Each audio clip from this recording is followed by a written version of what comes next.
Video में हम आगे बढ़े इससे पहले इस बार आपको चैनल को सब्सक्राइब करना पड़ेगा, क्योंकि आज बहुत अच्छी खबर मैं आपके लिए लेकर आया हूं। नमस्कार दोस्तों, चंद्रयान 3 इसरो के साइंटिस्टों की कड़ी मेहनत और आप सभी की शुभकामनाओं के साथ ही चांद की सतह के बेहद करीब पहुंच चुका है। और एक बहुत बड़ी खबर आई है कि चंद्रयान 3 का प्रोपल्शन मॉड्यूल और विक्रम लैंडर 345 किलोमीटर की यात्राएं साथ करने के बाद अब वह अपने निर्धारित कार्यक्रम के लिए दोनों अलग हो चुके हैं। इसरो सेंटर से एक कमान भेजी गई, जिसकी बदौलत विक्रम लैंडर और प्रोपल्शन मॉड्यूल दोनों अलग हो चुके हैं। यहाँ पर प्रोपल्शन मॉड्यूल आसमान में ही रहकर विक्रम लैंडर से संपर्क साधता रहेगा और विक्रम लैंडर अब आगे की दूरी खुद तय करते हुए चंद्रमा के 2 चक्कर लगाकर चांद की सरफेस पर उतरेगा। यहाँ पर बहुत सारी इंपॉर्टेंट बातें हैं जो इसरो की तरफ से बताई गई है, वह सभी मैं आपको इस वीडियो में बताऊंगा। और साथ ही रूस की तरफ से चांद की धरती पर उतरने के लिए बेताब लूना 25 की क्या स्थिति है, क्या अपडेट है, वह कहां तक पहुंचा है, क्या चांद की धरती पर वह हमसे पहले लैंड कर पाएगा या नहीं, यह भी हम इस वीडियो के अंत में बातें करेंगे। आप देख रहे हैं जीके अड्डा 24 चैनल। दोस्तों, यह जो प्रोपल्शन मॉड्यूल है वह अलग हुआ है विक्रम लैंडर से। यह 14 जुलाई को जब चंद्रयान लॉन्च हुआ था इसरो के सतीश धवन अंतरिक्ष केंद्र से, तब से लेकर अब तक विक्रम लैंडर के साथ था, लेकिन अब वह अलग हो चुका है।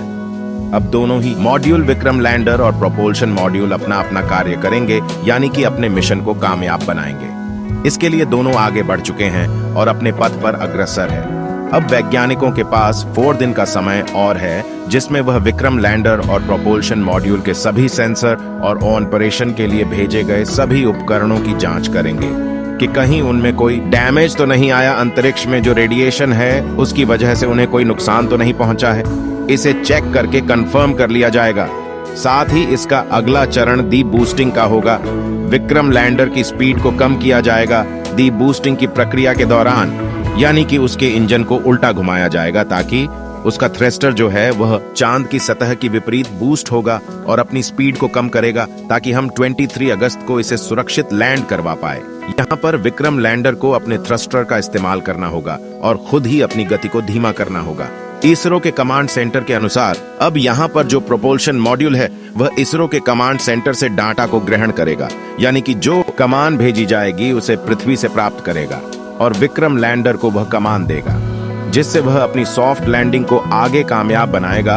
और दूसरी तरफ विक्रम लैंडर से कमांड लेने के बाद वापस इसरो के कमांड सेंटर तक भेजेगा।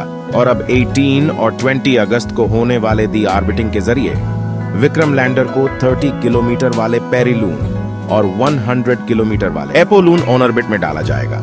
पेरिलून यानी कि चंद्रमा की सतह से सबसे कम दूरी वाली ऑन ऑर्बिट और एपोलून यानी चांद के सतह से सबसे दूरी।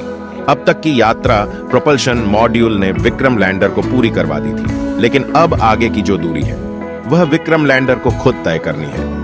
प्रोपल्शन मॉड्यूल से अलग होने के बाद विक्रम लैंडर गोलाकार ऑन ऑर्बिट में नहीं घूमेगा। अब वह 30 किलोमीटर गुना 100 किलोमीटर की अंडाकार ऑन ऑर्बिट में चक्कर लगाने के लिए 2 बार दी ऑर्बिटिंग करेगा और अपनी ऊंचाई कम करने के साथ साथ, यानी चंद्रमा की जो सरफेस है उसे अपनी ऊंचाई को घटाएगा और साथ ही साथ अपनी स्पीड को भी कम करेगा। इसके लिए विक्रम लैंडर के इंजन को रिट्रोफायरिंग करवाई जाएगी, यानी कि उलटी दिशा में घुमाया जाएगा। यहाँ आपको बता दें कि चांद के चारों तरफ चंद्रयान 3 का आखिर वाला ऑन ऑर्बिट मैनुअल 16 अगस्त को किया गया था। चंद्रयान 3 अभी 153 किलोमीटर गुना 163 किलोमीटर की ऑन ऑर्बिट में है। जब लॉन्चिंग हुई थी तब इसरो प्रमुख डॉक्टर एस सोमनाथ ने कहा था कि चंद्रयान 3 को 100 किलोमीटर वाली गोलाकार ऑन ऑर्बिट में लाएंगे। उसके बाद प्रोपल्शन और विक्रम मॉड्यूल को अलग अलग करेंगे, लेकिन यहाँ पर भी कुछ बदलाव हुए हैं और इसी प्रकार का बदलाव हुआ था चंद्रयान 2 में। यहाँ पर आप थोड़ा सा विचार जरूर करेंगे कि 2019 में चंद्रयान 2 के समय भी 100 किलोमीटर की ऑन ऑर्बिट की बात हुई थी। इसकी प्लानिंग भी थी, लेकिन लैंडिंग से पहले चंद्रयान 2 की आखिरी ऑन ऑर्बिट 119 किलोमीटर गुना 127 पर ही शुरू कर दी गई थी, यानी प्लानिंग के हिसाब से थोड़ा सा अंतर था। अब यहाँ पर बात करते हैं चंद्रयान 3 की। तो चंद्रयान 3 के बारे में इसरो के एक सीनियर साइंटिस्ट ने बताया है कि चंद्रयान 3 को 100 गुना 150 किलोमीटर की ऑन ऑर्बिट में डालने की प्लानिंग थी और अब भी यही योजना है।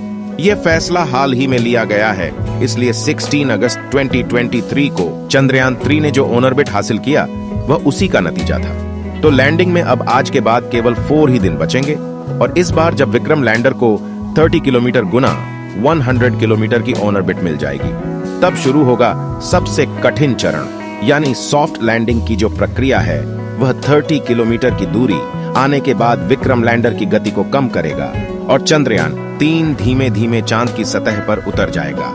इसरो ने ट्वीट किया कि आज की सफल फायरिंग जो थोड़े समय के लिए आवश्यक थी उसे फायर किया गया, जिससे चंद्रयान 3 को चंद्रमा की 153 किलोमीटर यानी 153 किलोमीटर गुना 163 किलोमीटर की कक्षा में स्थापित कर दिया गया। इसके साथ ही चांद की ओर बढ़ने के सभी प्रवेश चरण जो है वह पूरे कर लिए गए हैं और अब प्रोपल्शन मॉड्यूल और लैंडर मॉड्यूल, जिसमें लैंडर रोवर दोनों शामिल है। देखिए यहाँ आपको बता दें कि 14 जुलाई को श्रीहरिकोटा से रवाना होने के बाद चंद्रयान ने 3 हफ्तों में कई चरणों को पार किया। 5 अगस्त को पहली बार चांद की कक्षा में दाखिल हुआ। उसके बाद 6, 9 और 14 अगस्त को चंद्रयान 3 ने अलग अलग चरण में प्रवेश किया। इसरो ने इन 3 हफ्तों में चंद्रयान 3 को पृथ्वी से दूर स्थित करने की कक्षाओं में स्थापित किया। यहां पर इसरो प्रमुख सोमनाथ ने यह भी कहा है कि हम चंद्रयान 2 वाली गलती नहीं दोहराएंगे। लैंडिंग प्रक्रिया की शुरुआत में वेग लगभग 1.68 किलोमीटर प्रति सेकंड है, लेकिन यह गति चंद्रमा की सतह के क्षैतिज है। यहां चंद्रयान 3 लगभग 90 डिग्री झुका हुआ है, जिससे लंबवत होना है तो क्षैतिज के ऊर्ध्वाधर में बदलने की यह प्रक्रिया गणितीय रूप से बहुत ही दिलचस्प गणना है। हमने बहुत सारे सिमुलेशन किए हैं, पिछली बार हमें यहीं पर समस्या हुई थी।